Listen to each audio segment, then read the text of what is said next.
будет содержаться 300 голов. 21 день телята в родилке отнимаются, обсушиваются, в течение суток переводятся в эти домики. Здесь 20 дней, и вот в этот телятник переводится в групповые, мы увидим. А зимой не замерзнут они? Вот в этой зиме работали, все нормально. Где?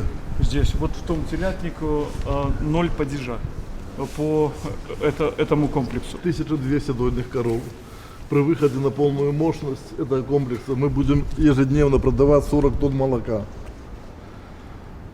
Из аналогичного комплекса на 600 голов у Горинах на сегодняшний день мы продаем 21 тонну молока ежедневно реализации. У тебя сколько земель? Земли все получается 16 тысяч, 10,5 тысяч гектар пашни. Значит, здесь у перспективы мы планируем строительство лагеря для откорма коров. Старая ферма, которая у нас освободилась от дойных коров, мы ее никуда не дели. Сделали реконструкцию, там уже двух сараев, там еще 5 сараев. 1000 голов будет откорма, и плюс летний лагерь на 1500. И плотность скота по Нарулянскому району будет уже 96-98 голов скота. Это даст возможность получить органику. Будет органика, будет урожайность кукурузы, будет урожайность зерна. Сколько в Наровле человек живет? 8900. Ну, почти 9 тысяч человек. На селе 1600 осталось. 1600, да? Ну и потом мы же прирезаем земли каждый год постоянно. Якобы были грязные, Так точно. очистили. Ну, Но- по науке делаем, чтобы упреков не 1300 было. гектаров за этот год. Ну, если вы будете хозяйствовать на земле, так как вот я говорил уже, и мелиоративные вы работы провели, и вообще за Припятью здесь идеальный вообще для страны, не только для припятских тут районов. Для страны это очень высокий уровень земледелия на этих землях. Очень высокий уровень. Если это так везде. Делаем все, чтобы было так везде. Понятно, Ну, что надо, еще есть над чем надо работать. делать. И он прав, что без органики жить невозможно. Тем более вы же кукурузу сеете в основном. Да. Органика нужна. А органика это скот. Надо, чтобы корма были. Надо возрождать эти земли. Чего бы нам ни стоило, надо вернуться к тем землям, которые у нас были в советские времена. И мы можем это сделать. И уже никого не надо убеждать, что мы глупости в свое время натворили много, политикой занимались. На сегодняшний день, значит, мы завершили сев ранних яровых колосовых культур. Немножко осталось в Витебской области, 8000 гектар, они до 1 мая завершат. Значит, все остальные области завершили. Как я вам вчера тоже докладывал, значит, 50% на утро мы посеяли всех Это имеется в виду и яровых культур. кукуруза, и картошка, кукуруза, 50%. картофель, да. И овощи, все полностью, весь яровой сев. Значит, сахарной свеклой мы посеяли уже 98%, идем с опережением на 6% к уровню прошлого года. Картофель мы тоже начали посадку, значит, 17% мы посадили картофеля, но учитывая, что такие температуры, пока отстаем от уровня прошлого года, но мы буквально вот на днях нагоним. Александр Ильич, хотел бы тоже вот обратить внимание, сколько выпало осадков за март месяц. Значит, 3,8 мм, это всего лишь 10% к норме. Это в этом году, в марте месяце. В прошлом году почти в 10 раз меньше. За 20 дней апреля, ну без этих вот 2 дней, которые сейчас вот погодные условия, значит 77% выпало к норме осадков. И вот сумма активных температур вот в этом году сейчас, значит у нас в прошлом году этот период вегетации растений, когда начался от плюс 5 градусов Цельсия, прошлая весна была теплее. То есть в этом году мы немножко отстаем. Ну и некоторые задают вопрос, надо ли сеять кукурузу сейчас. Ну мы в принципе отвечаем на вопрос таким образом, что если есть сегодня мощь, да, можно подождать еще 2 дня, но за 10 дней посеять Понятно, кукурузу пусть на они зерно. сами разбираются. Надо, чтобы была подготовлена почва. Посеять мы Внести посеем. Да? органику, да. Почву надо подготовить, тем более кукурузу. Органику вносим, надо запахать. А почвы готовы, ну так день и ночь можно поработать и посеять. Просто надо с людьми работать в этом плане. Я не вижу проблем здесь особо. Ну и потом на следующей неделе обещают же у нас потепление Буквально резкое. 3-4 Поэтому дня и если зерно сейчас будет в земле лежать, Ничего почва, страшного. 2 дня оно пойдет. выстрелит при активном потеплении. Поэтому тянуть уже не надо, надо Не сеять. надо, Иван Иванович, самое главное, вот план ты наметил, реальный, нормальный план для урожая. Надо обязательно его выполнить. Не надо слушать какие-то отговорки. Там что-то не так. Вот положено к этому времени, умрите, но сделайте. Мы договорились. Пусть ночью сеют. 1 июня последние сроки сева, и мы облетаем, смотрим на каждую часть района вместе с руководителями хозяйства. Здесь у нас Здесь родильное отделение. Здесь проходят все отелы. там 2 коровника и молочный блок. доильные. Все телочки будут расти здесь и осеменяться здесь. А бычки после 6 месяцев будут уходить на откорм. Ну, очень дорогой комплекс, конечно, шикарный комплекс. Такие мы везде не построим. Ну и отдача должна, естественно, быть. Это родильное отделение. Да? Это сухостой второго Александр периода. Григорьевич, здесь созданы хорошие условия, очень хорошие условия для работы людей, комфортные, бытовые условия и также хорошие условия для содержания скота. Здесь выполняется полностью технология поточного цехового производства молока. Здесь второй период сухостоя за 20 дней до растела. Коровы получают 4 килограмма комбикорма, пропиленгликоль, чтобы поддержать энергию. И самое главное, они получают уже тот рацион, которым будут кормиться дойное стадо, для того, чтобы адаптировался желудок и не было резкого перехода во время после растела. А где растел у тебя? Растел здесь идет за 5 дней до растела. Это уже окончательный период сухостоя. Вот здесь они телятся, коровы, и телята у клетки домики.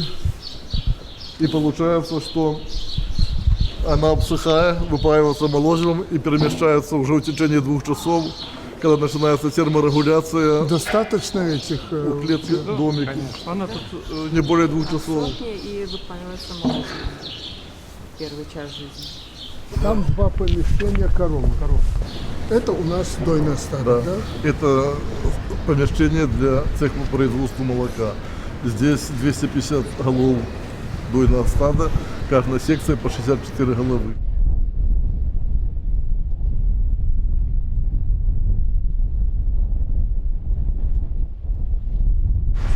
Ну, дорого, конечно, дорого.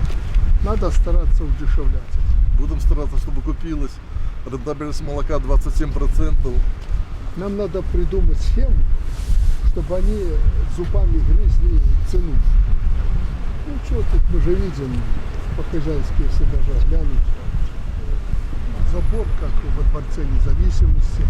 Сенажные эти навесы, железобетон такой, что ни один беспилотник не возьмет. Деньги не считать, поэтому надо считать деньги. Это очень дорогой комплекс. Ну, можно сказать, он же за свои деньги это сделал. Но тоже вопрос, как за свои, если мы датируем сельское хозяйство. Все равно надо экономить. И фермеру, и... Понятно, министра тогда не было, наверное, когда начинали. Юрий Витольдович рад был, что в Гомельской области строят дорого, а он тогда в Бресте не очень дорого. Ну, если посчитать на введенные комплексы, 7,8 скотоместа получилось. Вчера мы показывали, оно в районе 9-10. Ну, а было бы 6, и деньги бы сэкономил для других. Но, еще раз говорю, Налогами отдаст. вот эти так называемые чернобыльские земли, я говорю так называемые, потому что я помню, как тогда политику делали на этом, повыводили, а сейчас не так просто их вводить, и люди не совсем понимают. Поэтому мы выработали определенную схему, систему. Надо смотреть на район, на земли, количество гектар этих, и строить комплекс, потому что вокруг комплекса всегда будет нормальная обстановка. Корма нужны, будут обрабатывать нормально землю.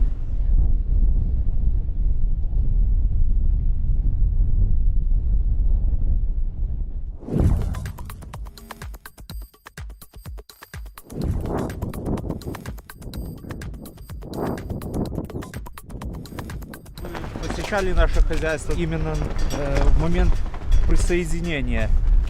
И вот за эти годы сделано очень много, то есть создана вся необходимая инфраструктура для ведения эффективного сельского хозяйства как в растениеводстве, так и в животноводстве. Благодаря государственной программе, государственной помощи по программе развития чернобыльских регионов, а также благодаря вливанию собственных средств нашего предприятия, мы за эти годы построили зерносушительный комплекс с сушилкой. 10 тысяч, что ли? Сколько? Да, на 10 тысяч хранения, да. И создали мехмастерскую, чтобы производить необходимый ремонт именно здесь. Чтобы ремонтировать технику на Наравлянской части. Да. Потому что Тогда изначально... же решение мы принимали, Мозырская заря развивалась хорошо, мы там говорили, губернатор был, и тогда я принял решение, вы не против были, чтобы мы и Наравлянские земли добавили к Мозырской заре.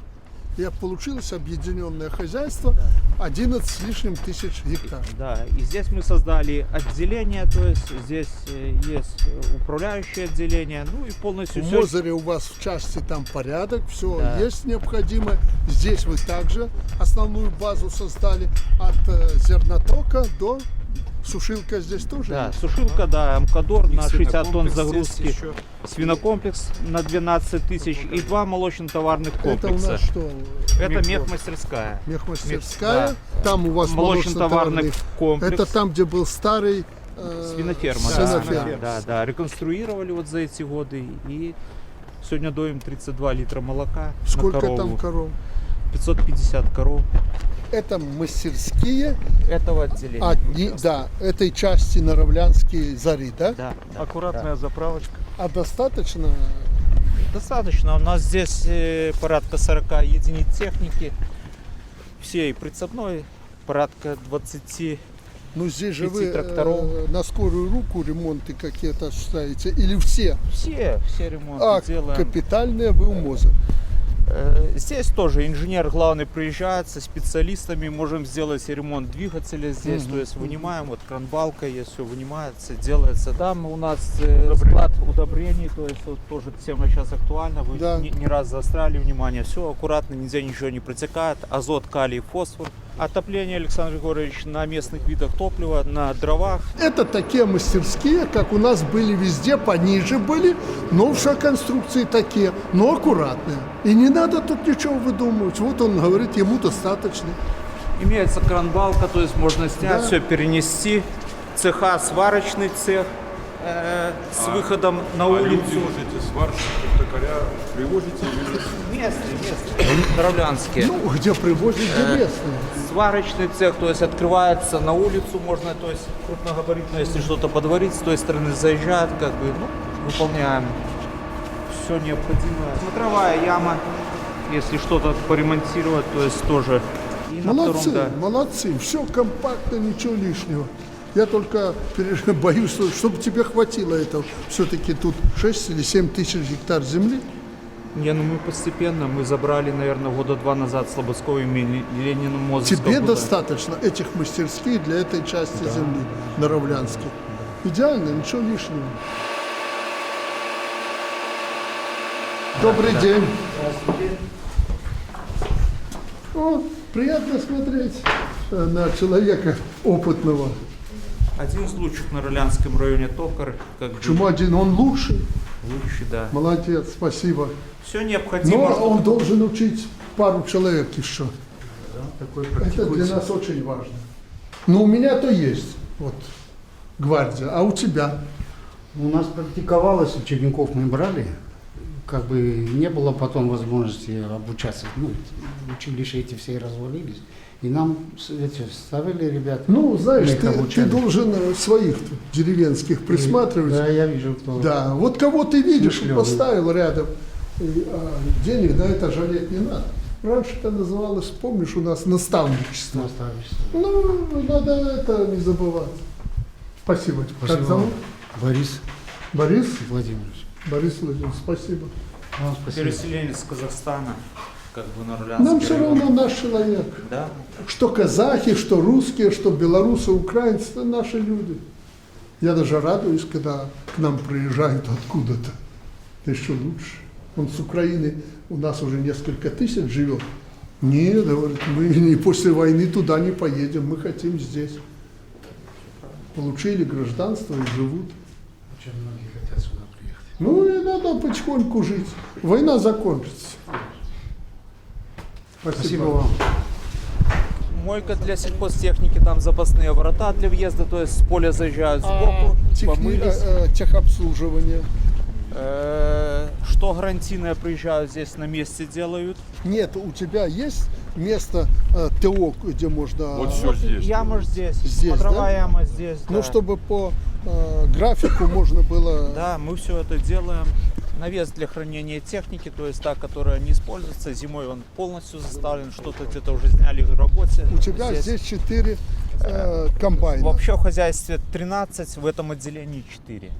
На Равлянском 4. Да, да. Ты сделал рукава белорусские? Да, это БЗПИ. БЗПИ, да. Очень хорошие, качественные рукава. Мы с ними, можно сказать, дорабатывали. Сейчас ничем не отличаются по плотности, да, просто.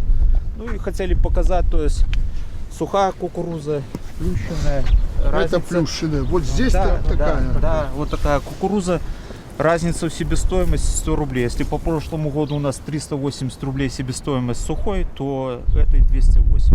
Сушить не надо. Ты имеешь Затраты в виду на сушку. готовые высушенные, для свиней, здесь дешевле. Да. Поедаемость хорошая. Хорошая, да. У нас же здесь свинокомплекс на жидком кормлении, поэтому мы запариваем при 80 градусах. Ну, и ты в основном используем свиней или всех и коров? и корову тоже. Коров, быков, всех. Весь Отлично. Технология хорошая. 4 раза в этом году увеличили плющение и будем еще увеличивать. Правильно, для тебя при таких посевах и ориентации на кукурузы это не так влияет.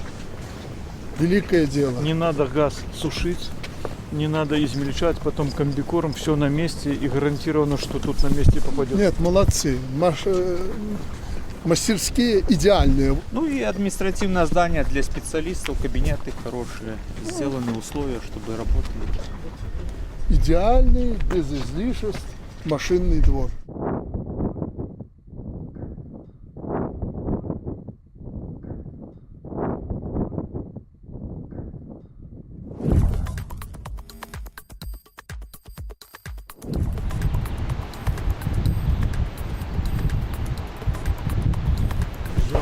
Президент, разрешите мне сейчас сделать вам большой доклад. Вкратце расскажу. Наша фабрика была организована в 1913 году. Это нам больше 100 лет. Мы одна из самых старейших фабрик Республики Беларусь. Фабрика прошла очень сложный путь, прошла гражданскую войну, когда она была полностью разрушена до основания. Кстати, на восстановление приезжали мазыряне, восстанавливали фабрику. И она название свое получила именно из-за того, чтобы в честь мазырян, которые помогали его восстанавливать. Значит, ключевым моментом для фабрики был 1986 год, когда произошла авария на Чернобыльской АЭС. И была создана межправкомиссия, которая определяла, что нужно, что делать, какая судьба будет фабрики. В итоге было принято решение ее сохранить для коллектива. И вот этот корпус, в котором мы сейчас находимся, он был введен в эксплуатацию в 1987 году. И на сегодняшний день фабрика – это современное предприятие, которое выпускает порядка 150 наименований продукции общим объемом 3600 тонн в год. Специализация наша – это постельные кондитерские изделия 32%, зефир 31%, мармелад 22%, ну и конфеты и рис. Значит, в этом году мы набрали неплохие темпы, у нас неплохие показатели работы. Мы выросли на 12% по выручке, снизили затраты практически на 6%. Рентабельность продаж у нас 9,3, это хорошая рентабельность для нашей фабрики. Средняя заработная плата выросла на 23% по сравнению с прошлым годом. Экспорт составил 833 тысячи, это на 32% больше, чем в прошлом году. Куда в основном? В основном это Российская Федерация, но здесь у нас, значит, если смотреть структуру продаж, основной рынок это все-таки внутренний, 67% мы продаем внутри страны, тут наш основной потребитель. На экспортный 40% вот так распределено. Значит, 32% мы продаем на экспорт, причем в Российскую Федерацию мы продаем 91% нашей продукции. В последнее время мы много сделали по упаковке, продлили гарантийные сроки на нашу продукцию, и уже сейчас сегодня смотрим на рынке Узбекистана, Таджикистана, Китая. Мы туда уже сейчас будем заходить с нашим продуктом. Сейчас мы закончили реализацию инвестиционного проекта в рамках инициативы «Один район, один проект». У нас была проблема, у нас было рисное производство, но это было ручной труд, значит, единичное, мелкосерийное.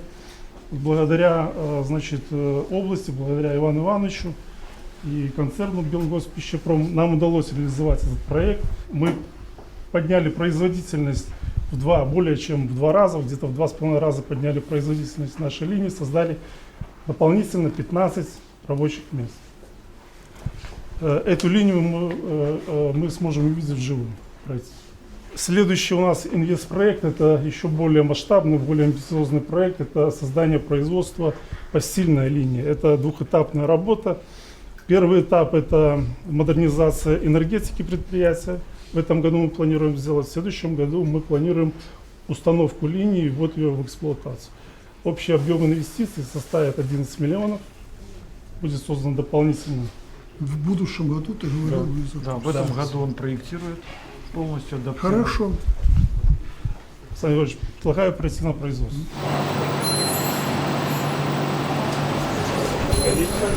Она уже запущена. Про новую линию, ее запуск, вы мне своей продукции присигнализировали, мне передали вашу продукцию. Я обрадовался, что на Красном Базаряне они наконец-то и рис производить начали. И по рецептуре старой. Да, мы сохранили, да, Очень хорошие. потому что это очень важно для потребителя, чтобы не потерять качество и натуральность. Здесь когда-то стояла старая линия, мы поставили сейчас новую, фактически увеличили производительность в 2,5 раза по продукту. Плюс мы его уже упаковываем в упаковку фирменную. Добрый день. Значит, у нас есть разная весовка, тоже представлена разная весовка. Мы подстраивались под потребности наших сетей, это по запросу наших потребителей. Вот она происходит. Уважаемый Александр Григорьевич, приглашаю вас продегустировать. Я знаю это, и соль вашу знаю. Ну, я не специалист в этом плане, Иван Иванович. Это с морской солью. Главного твоего Да. спонсора. Все, что могу. Очень вкусно, это вкус детства. Такой ириска. Вкус знакомый всем с детства. Мы используем классическую технологию, рецептуру, которую не меняем уже более 80 лет. Только натуральные ингредиенты, сливочное масло, сгущенное молоко. Все местное. Нормально.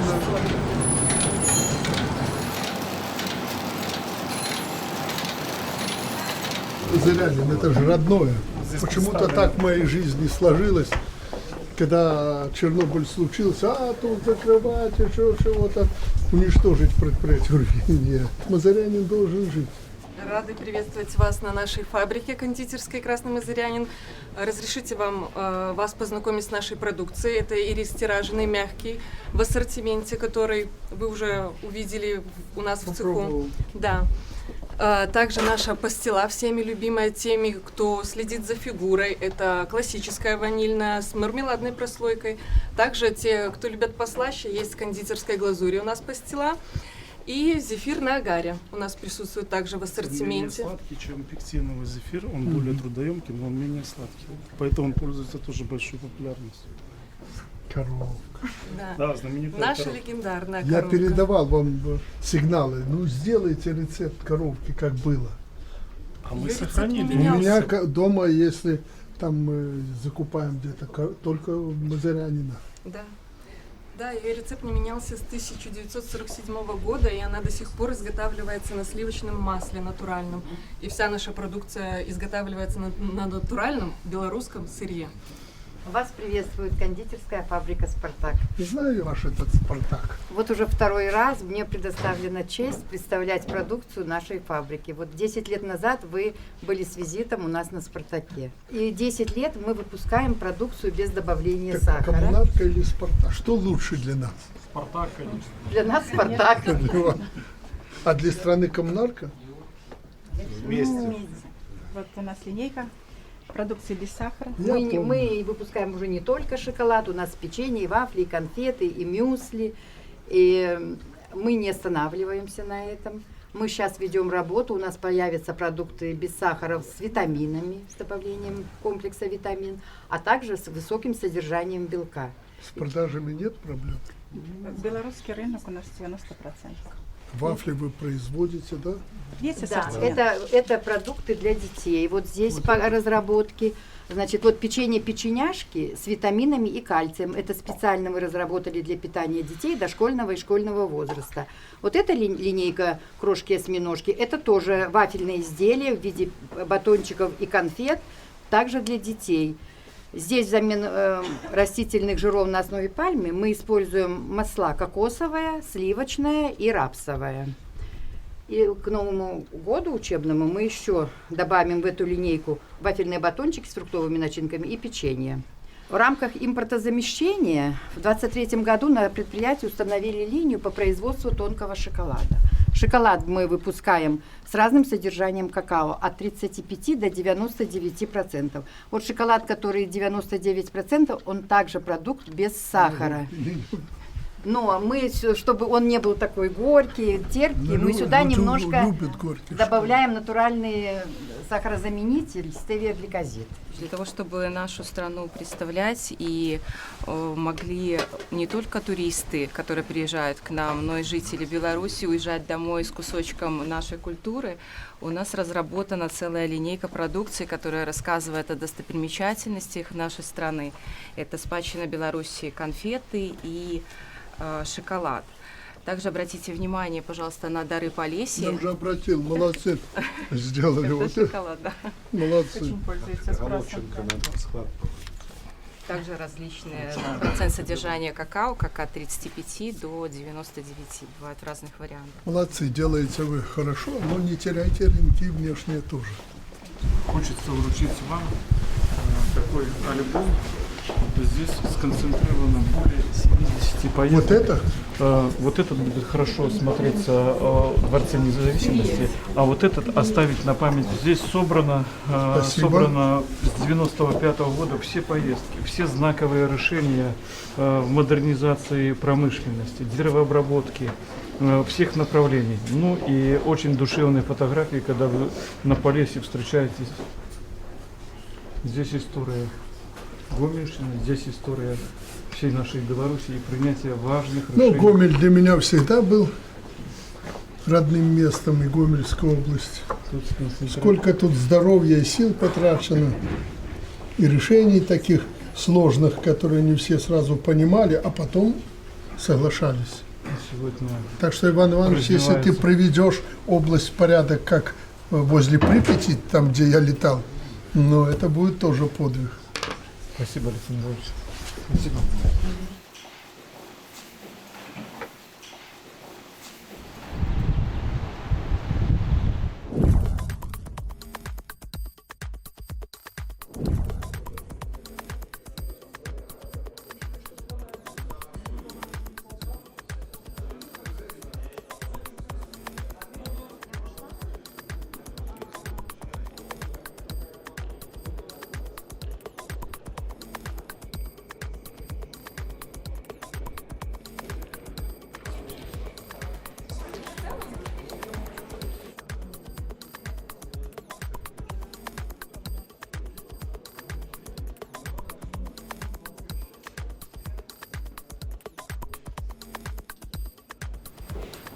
Доброе утро, прошу вас.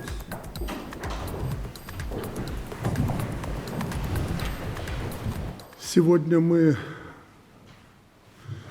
обсудим вопрос о реализации стратегической задачи в сфере регионального развития инициативы «Один район, один проект».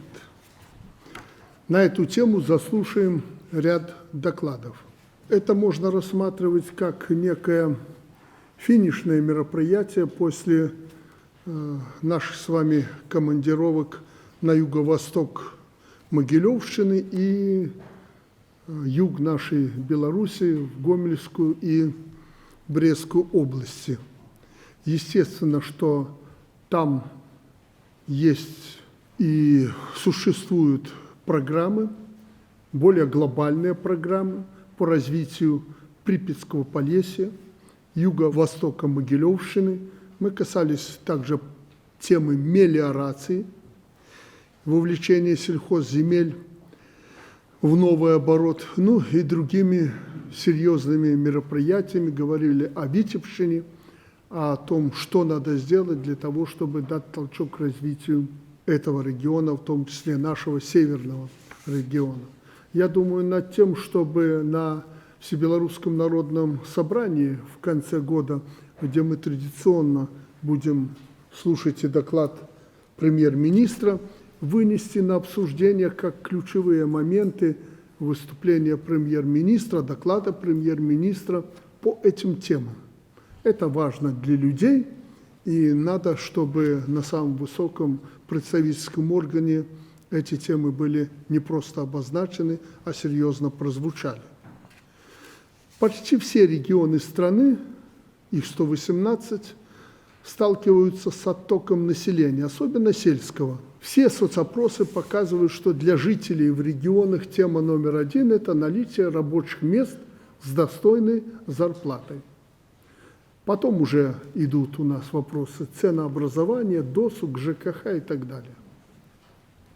Именно поэтому в прошлой пятилетке была внесена инициатива «Один район, один проект», рассчитывая, что это будут достойные рабочие места с приличной заработной платой. Понятно, что на старте программы, как это часто бывает, присутствовали неразбериха и бюрократия, не было системы по специализации районов с учетом их возможностей, компетенций и, самое главное, потребностей. Поэтому не были выработаны четкие критерии формирования планов, проектов, оценки их эффективности на результаты экономики и развития районов. У нас основной показатель был освоение средств, иногда любой ценой. Отсюда появлялись и перегибы. Определенные положительные итоги есть, но вскрылся и ряд недостатков, что недопустимо приписок, а также пустой контрольно-мониторинговой деятельности. С одной стороны, правительство докладывает, что это полезное начинание. Из запланированных проектов 2/3 реализовано, 144 проекта реализовано из 217. Порядка 3,5 миллиардов рублей инвестировано, более 6 тысяч рабочих мест создано. Обещаю, что по завершении намеченных планов мы эти цифры удвоим. Инициативы охвачены как государственные, так и частные предприятия в различных отраслях машиностроения, фармацевтики, деревообработки и прочее, в том числе и АПК. Многие инвестпроекты являются импортозамещающими или экспортоориентированными. Это важно. В ряде регионов инициатива «Один район, один проект» дает действительно мощный эффект.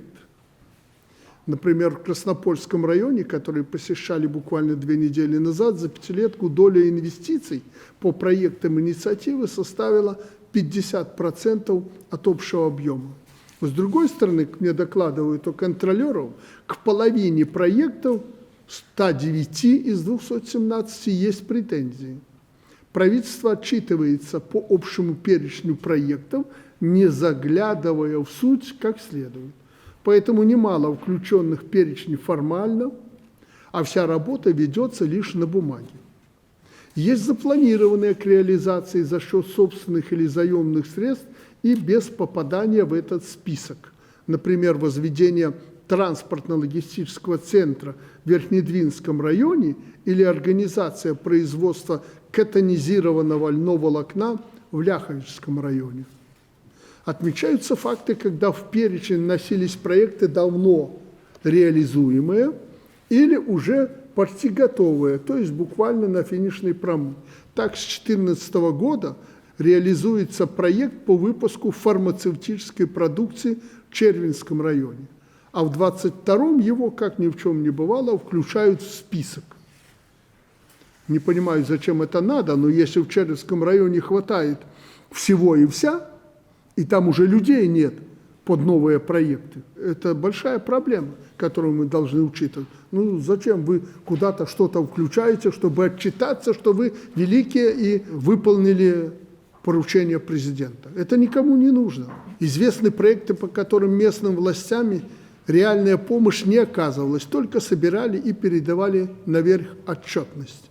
Ряд проектов фигурирует в списке благодаря уговорам бизнесменов по принципу «с вас не убудет, а председателю пойдет зачет». Что уже говорить о фактах, когда проекты приобщались к инициативе вообще без ведома субъектов хозяйствования. Они только из отчетов властей перед СМИ узнавали, что в чем-то поучаствовали. Но председатель комитета госконтроля подробно об этом доложит. Получается двоякая картина. Истина, как обычно, посередине. Первое. Правительство и губернаторы где-то не договаривают, что для многих инвесторов условия так и не созданы. Не всегда доступное финансирование, дорогое проектирование, строительство и тому подобное. Второе. Примерно половина наших представителей райисполкому не сдала этот важнейший для них экзамен. Еще раз подчеркиваю, это уже спустя некоторое время после объявления этой инициативы «Один проект, один район», время изменилось. Нам не столь важно создать рабочие места.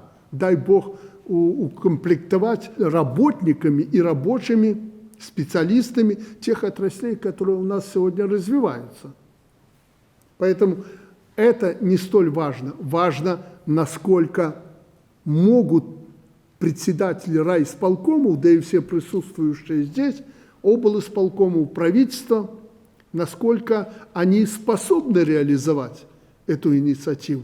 Эти проекты, которые вместе названные органы власти и планировали. Я не вижу, что наши органы власти, особенно внизу, председатель райисполкомов, живут этой темой, реально в нее погрузились и буквально борются за каждое рабочее место, если это нужно в конкретном районе.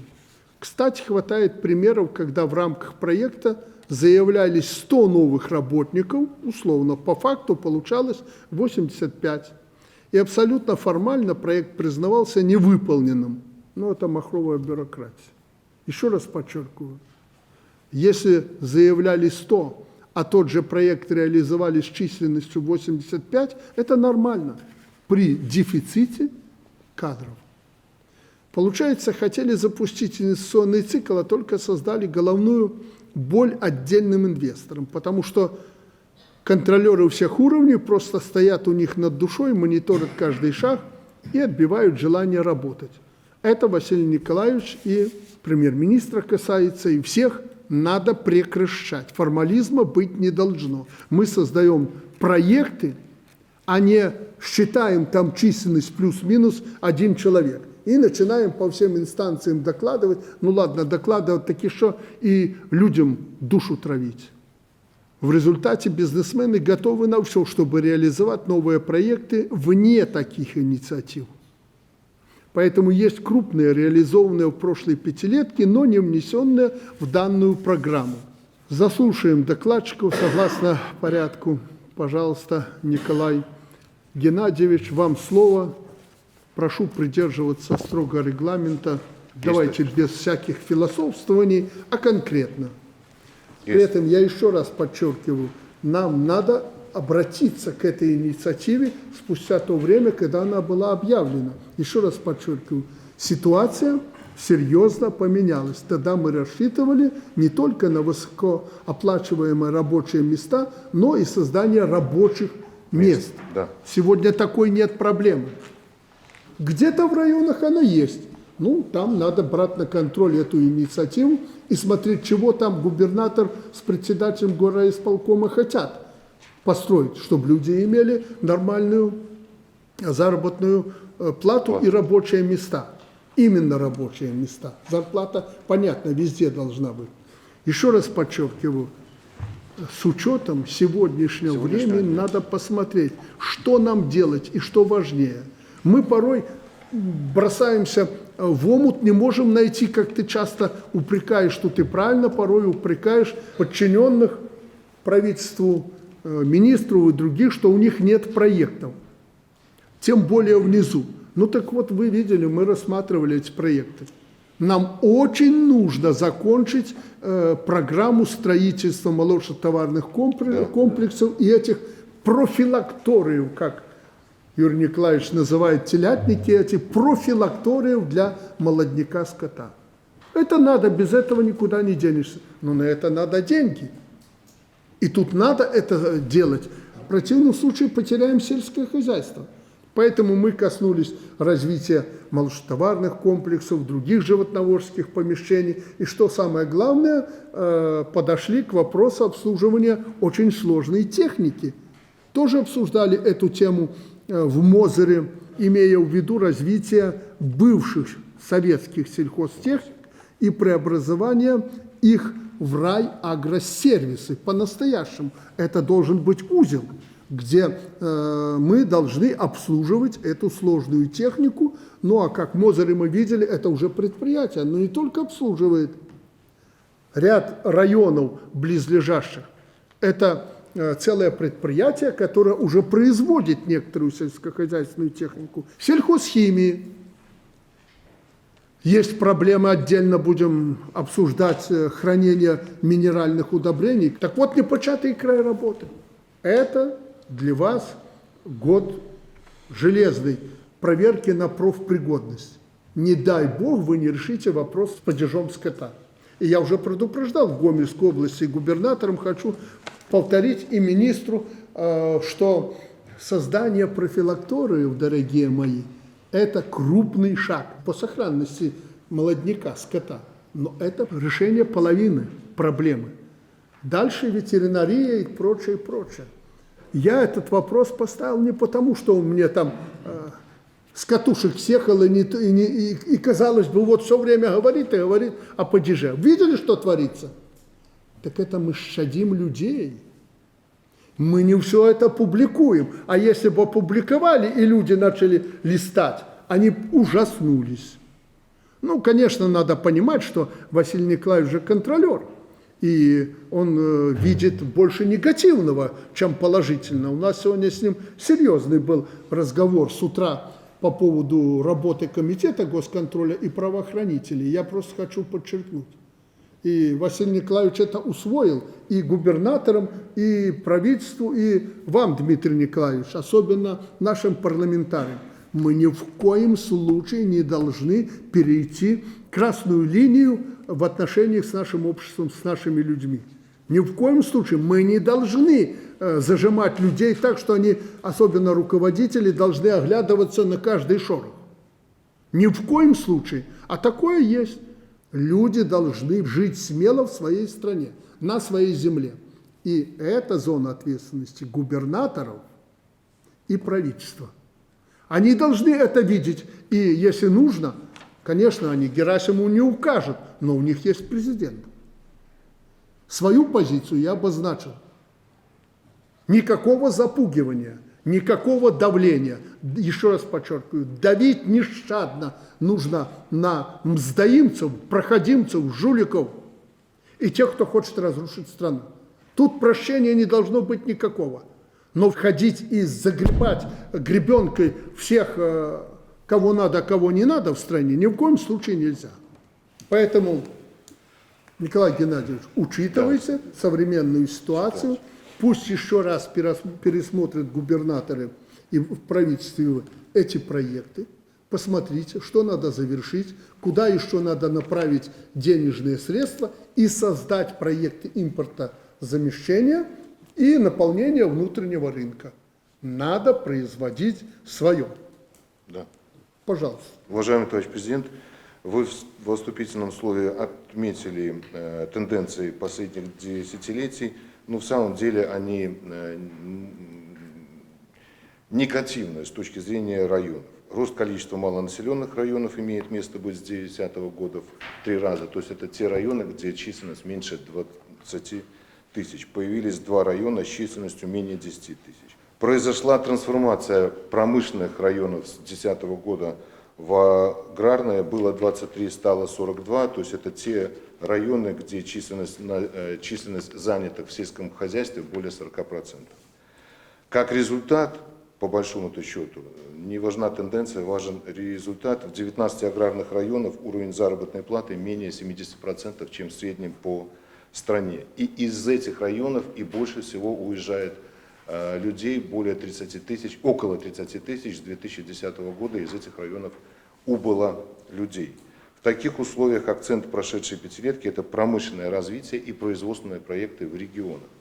Цель, поставленной вами в 2022 году задачи, сломать наметившуюся тенденцию миграции из райцентров и из районов. Для чего? Ну, правительство в прошлой пятилетке отрабатывало и приоритизировало проекты, меняющие отраслевую структуру Я районов. извиняюсь, Николай Геннадьевич, что вас перебиваю, Да, чтобы не забыть. Он очень важную тему поднял. Надо прекратить отток населения из регионов в Минск и областные центры. Ну, может быть, еще в Островец. Надо прекратить. Используя и жилье, и другие факторы, и методы, надо посмотреть правительству. Мы пока во многом начали делать что-то, но много говорим в этом плане. Много задач поставлено перед вами о том, чтобы прекратить эту бешеную стройку жилья в Минске, Да. ибо мы стянем с регионов, да не только с регионов. Посмотрите, сколько из России едет людей к нам и скупают здесь жилье. Совсем мы не прекратим это, естественно. Здесь же и промышленность, и прочее. Поэтому арендное, как мы говорили, жилье надо строить. Только столько, сколько надо. Основное надо перенести в регионы. Чего бы нам это ни стоило. В регионы, в районы, особенно районные центры. Потому что сложится ситуация, когда нам в сельскохозяйственной организации уже людей из городов возят для того, чтобы в сельском хозяйстве они работали. Доить коров скоро будут горожане. А кто? С Минска поедут? Нет. Прежде всего поедут с районных центров. Поэтому надо развивать районные центры, имея в виду, что кто его знает, что будет. Агрогородки надо развивать. Вот я у Крупко облетел всю область, и я же вижу, как идет развитие. Там надо строить жилье, там надо создавать условия. Ты же мне сам сказал, что люди хотят жить там, где есть школа, даже банк какой-то, и школа искусств. Для того, чтобы детки развивались. Поэтому нам надо уже по типу районных центров создавать агрогородки. И тут очень аккуратно надо быть с объединением хозяйств, чтобы не получилось, что агрогородок, а крайнее поле 70 километров. К сожалению, Иван Иванович, у нас на Полесье такое уже есть. Все это надо учитывать. И надо переносить туда центр тяжести. Поэтому вот тут надо нам жестоко пересмотреть нашу политику. Не на словах, а на деле. Пожалуйста. Спасибо, Александр Анатольевич. Поэтому здесь нужно пересмотреть отраслевую структуру, изменить отраслевую структуру районного центра, целью чего является максимально уйти от аграрной, но не с точки зрения аграрной или промышленно-аграрной, не по форме, а по сути. То есть заработная плата. Не рабочие места как таковые, а высокооплачиваемые. Для нас сейчас не рабочие места главное, Да, и мы даже не понимаем заработная плата. Для нас сейчас важно построить предприятия, продукция которых будет востребована не только на внутреннем рынке, но и на внешнем. Я привел пример с этой рыбой. То, что я увидел в Беларуси, это меня поразило. И они молодцы. Не знаю, это Могилевской области или по всей уже республике, что они полный цикл создали. От икринки до комбикормов, которым можно откармливать эту рыбу. А конверсия комбикормов самая высокая. То есть на 1 килограмм комбикорма, который мы тратим на рыбу, получает там килограмм 200 привесов этой рыбы. Прекрасно. И нам это надо, поэтому для нас не рабочее место, даже не зарплата, хотя это важно для людей. Для нас важно, чтобы эта продукция была потреблена внутри, чтобы мы импортозамещением занимались, и был спрос на внешних рынках. На эту рыбу есть спрос везде. Раньше мы эту малютку завозили малька с запада аж. Покупали на Западе и тут откармливали до 2 килограмм. Сейчас мы это делаем все сами и умеем строить такие предприятия. И такие проекты надо искать. От жизни идти. Поэтому не рабочее место, не зарплата, а продукция, которую можно продать. И продать с высокой прибылью. Для нас это сегодня наиважнейший вопрос. Если это будет, тогда и зарплата будет нормальная, и приличное рабочее место. Но надо делать быстро. Базовая цель, она остается целью. Идеология, атмосфера – это развитие регионов, сохранение районов, развитие агрогородков, прекращение миграционного оттока. Это, собственно говоря, главный результат, который мы, надеемся, увидим уже закрепленным. Я докладывал президенту о том, что тенденции преломились, тенденции позитивные есть, но я думаю, что мы увидим эти уже закрепленные результаты по итогам пятилетки текущей. Если тезисно, то пересмотр заключается в том, чтобы, во-первых, проекты были конкретно преломленные на конкретный район. Во-вторых, проекты должны быть инициированы и востребованы самим районом и областью. То есть это не насаждаемые проекты, а созревшие инициативно проекты. Третье, это не столько важна формальная оценка проекта, такая как объем инвестиций или создание рабочих мест. Важна востребованность производимой продукции на внутреннем, внешнем рынке. То есть будет продукция востребована, естественно, количество рабочих мест, инвестиций – это уже следствие, но формируя инвестиционный проект, преломляя его на конкретный регион, нужно прежде всего думать о том, что за продукция и востребованность ее. Четвертый момент важнейший, и, наверное, такой он глубинный. Вся компетенция в проектных решениях должна быть белорусская. Президент привел прекрасный пример посещения его юго-восточных регионов Могилева – это выращивание рыбы. Но не просто выращивание рыбы. Он очень, еще раз повторю, привел классный пример о том, что можно привезти из-за границы теленка, дорастить его, но это совсем не тот бизнес. А когда от икринки до товарной рыбы, вот это бизнес, вот это проект. Поэтому акценты нужно делать на те проекты, где максимально углублена компетенция и развита, углублена и развита компетенция белорусов. Президент, надо сказать, поддержал предложение правительства по улучшению финансовых условий, финансового продукта, направляемый на реализацию проектов в регионах. Это специальные ресурсы правительства, согласованные с президентом и с Национальным банком. Президент поддержал новации, которые также стимулируют развитие инвестиций в части компенсации затрат, капитальных затрат. Они дифференцированы. Я докладывал о том, что в индустриальных центрах бюджет будет компенсировать 15% капитальных затрат проекта всего после реализации проекта. Здесь важный момент, что это будет уже после завершения проекта. А в аграрных районах до 35%. И самое главное, наверное, я позволю себе сделать акцент, президент также поддержал позицию правительства о том, что вот эта программа, инициатива стимулирования регионального развития – это не только прошлая пятилетка, это не только текущая пятилетка, это в принципе долгосрочное гарантированное условие стимулирования, привлечения инвестиций в регионе.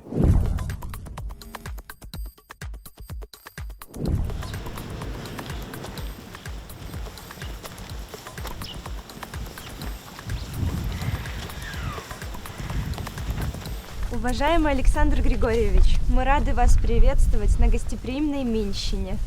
И в знак признательности примите этот цветок.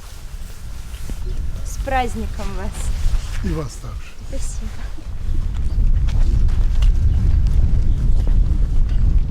Здравствуйте, товарищ. Доброго здоровья.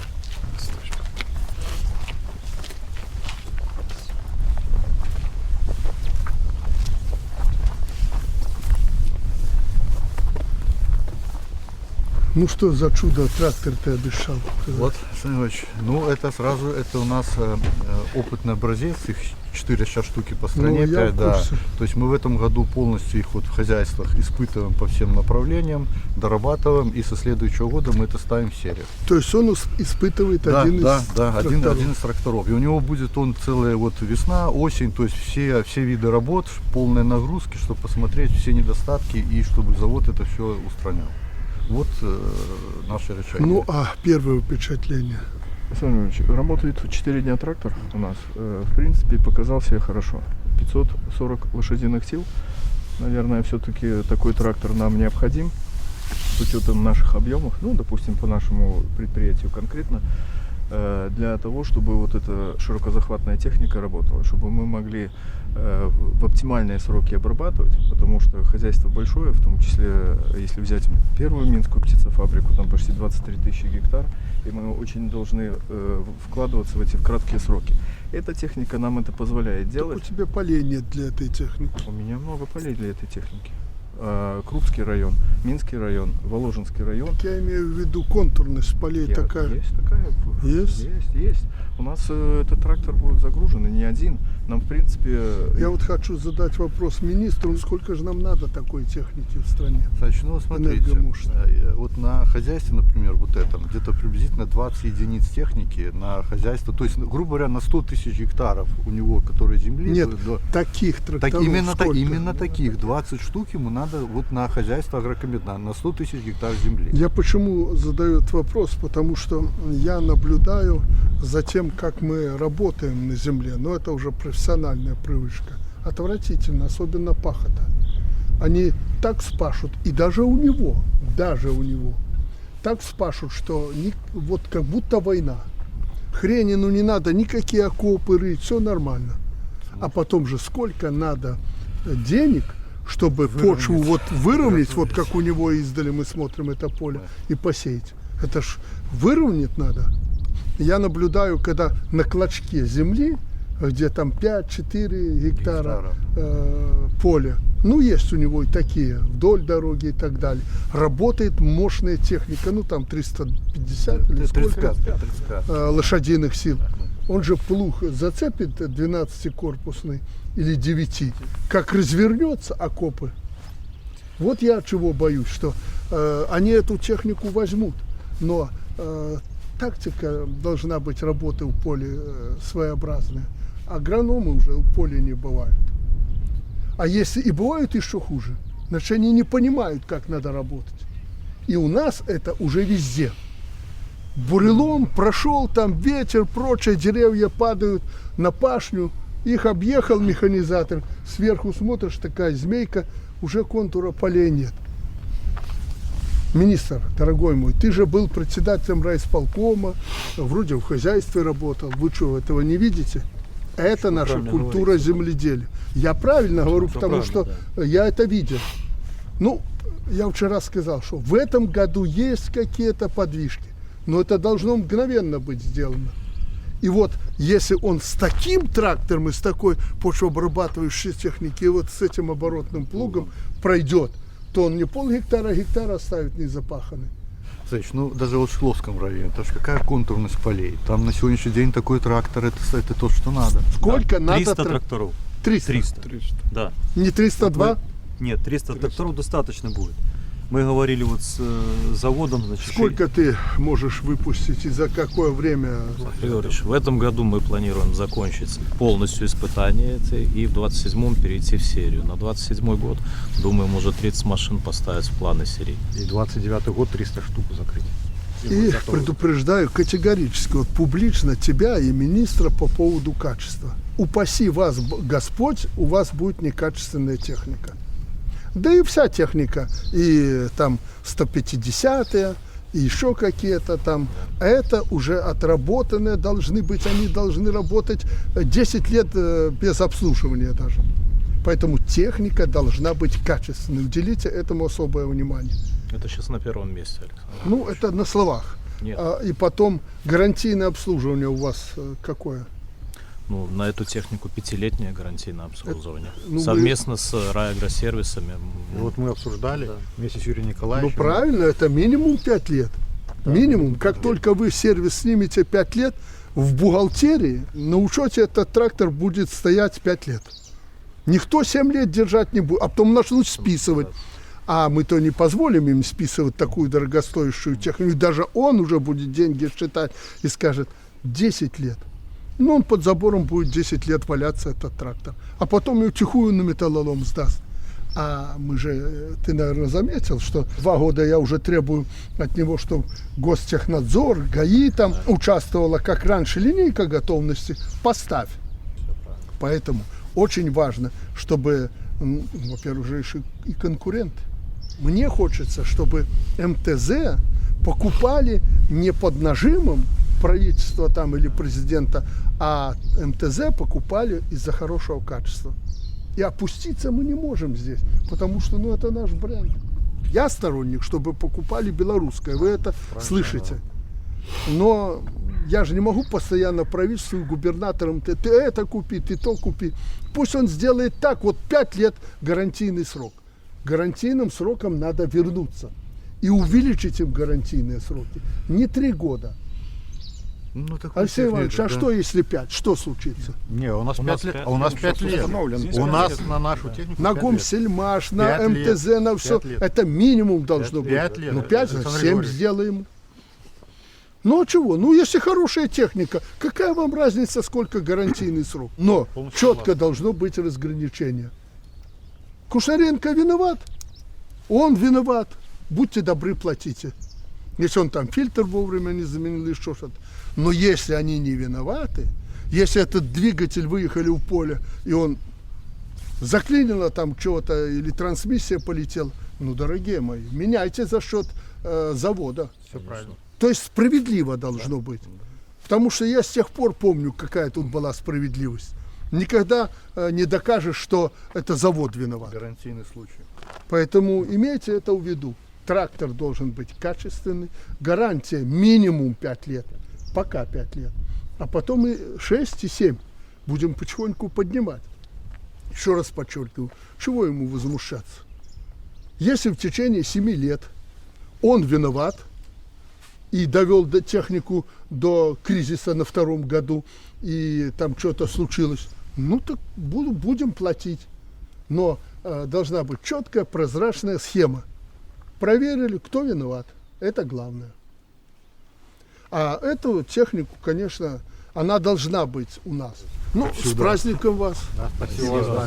Будем считать, что вы произвели наконец-то космический корабль. Смотрите, мужики, не опозорьтесь с качеством. Ну, вот наша задача, вот эти 4 образца в этом году, их сильно нагружать, мы уже договорились, да, грузить по самое не хочу.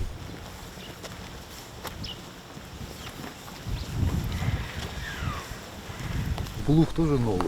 Первый экземпляр. Прицеп под органику, сеялка. Мечтать можно было о такой обрабатывающей При технике. скорости 12 км в час вот этот агрегат готовит поле как стол. В один след.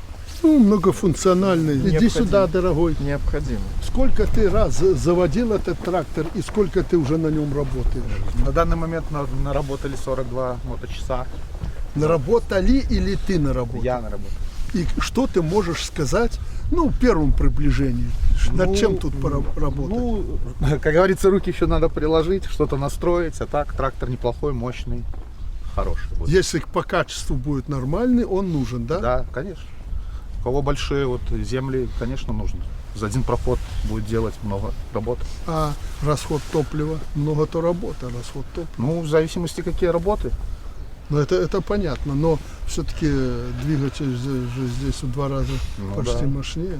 Да. И выработка здесь, Александр Григорьевич, 12 где-то гектаров То есть в час. экономичная. Да. Ну, как бы, пока мы рассчитали где-то примерно 19-17 литров на гектар. Примерно. 35-ка 14, так? Ну, для этого трактора это нормально, но мы вот разговаривали с руководителем, что, понятно, это же опытный образец. Здесь надо работать. Почему? Потому что это же наши деньги. Наша себестоимость. То есть ты доволен этим трактором пока? 42 моточаса, но ты доволен? Ну, там все облегченное, панели информативные, вместо рычагов уже стоят клавиши, легче в управлении. Коробка автомат. Да, полный автомат. Это большое дело. Намного легче работать. Двигатель мощный, хороший. Ну еще бы, конечно. А куда мы можем поставить эти двигатели? Где мы можем их использовать, кроме трактора? Эти двигателя Гумсельмаш. Комбайн. Нас устроит этот или мощнее надо? Нет, этот двигатель, то, что мы даже делаем, он в диапазоне от 460 до 580, в зависимости какую, как настройку сделать. То есть нас это устраивает полностью. Космический корабль. Ну, садись, заводи, езжай. 200 литров бак? Нет, 900. 900 литров, чтобы на 10 часов хватало работы ему. Ну, давай. 900 литров. Александр Григорьевич, это вот в СНГ первый, а в мире второй. Джон Дир сделал только в феврале. Вот, В феврале показали такой же они трактор. классические Это второй в компоновки, мире. самый мощный. Конец 35.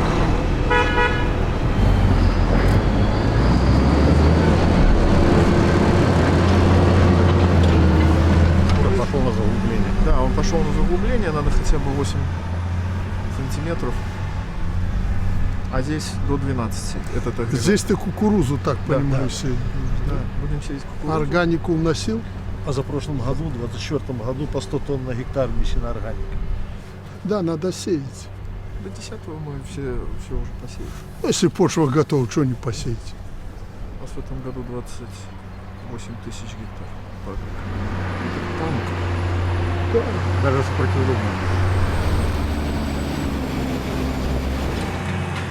Мы его сейчас вместе с трактором здесь отработаем в агрокомбинате Дзержинском и тогда уже примем решение. Ну, с виду же, ты же видишь, что ничего тут... Нет, другой тут ничего, традиционная технология. Крепкий, нормальный плуг. А если еще механизатор толковый, да и руководители с инженером будут присматривать, какое там поле и сколько камней такие работать будут. Мы планируем так, что сколько будет тракторный завод выпускать тракторов, и план задания будет каждому производителю доведен, прицеп, плуг, агрегат для подготовки почвы. Вот это у нас фактически этот трактор будет работать на подготовке почвы. Это пахота в основном. У нас 55% затрат именно энергетических, именно направлено на пахоту. Поэтому вот это будет его самая загруженность. Он практически будет круглогодично занят. Это очень правильно. В комплексе Да. вот те прицепные агрегаты работают. А в зимний период органика, перевозка, если зерновые понадобятся, тоже эта часть отнимается. Тоже. Это правильно. Для него надо все прицепные агрегаты иметь.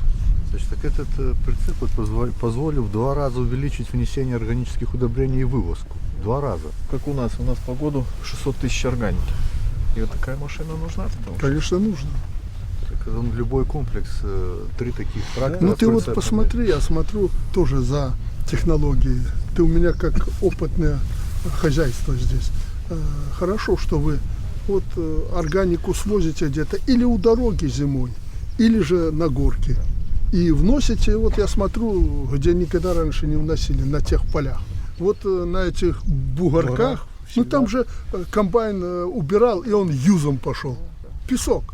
Смотрю, органику туда. Вот там надо и испытывать вот это. Да. Торф, навоз, может быть даже отвалы. Мы планируем, тритикалию берем, под кукурузу, Да, ну вот что испытаем. посмотрим. На маленьком этом поле? Я наблюдаю за ним. Правда, издалека, но хочу туда сесть, посмотреть, как вы там работаете, а потом по урожаю посмотрим. Посмотрим, да. Это сеялка наша? Наша, Электропроммаш. Они надежные? Надежные и производительные. А грехов нет при посеве? Нету. Твоя сеялка? Да, директор завода. Директор завода. Но ты скопировал или подобное сделал, что мы за на основу, Западе? когда делали 12-метровую, взяли Амазон, тех пор мы сделали полную линейку 6, 9, 12 и вот это 15. Короче, это твое, это чужое, да? Здесь все локализовано. Все твое. Всё. Буквально Вот за это там молодцы. процентов 10 И может только. высевочный аппарат, это или Да, как он высевающий называется? аппарат. И здесь мы поставили уже электроприводы. Все сами делаете. Управление из кабины, норму высева, все это И регулируется. контроль за сошниковой группой. Здесь уже электронной. регулируется норма высева. По норме выбросил в эти рукава Да, то семена, как, да? как агроном определил, И так они делаем. пошли. Здесь давлением уходит, и там уже на Под семипроводе. давлением, да? Пневма здесь. Да, пневматическое давление. там Идет из-за прямо этого, да, на и тех на трубках. распределитель. И каждая трубка... Каждая это, и там Каждый датчик стоит, и каждая высевающий. семя считает. А когда ты устанавливаешь ширину? Ну, Что конкретно у этой сеялки здесь мы, из-за того, что она уже большая такая, 15-метровая, мы не регулируем, а так мы просто выставляем сразу. Междурядье. До того, да, междурядье. Но сеет любую культуру, да? Ну, кроме точных. То есть Нарисуем колосовые и- сеют? Да. Любые колосовые? Любые семена. И овес? Все.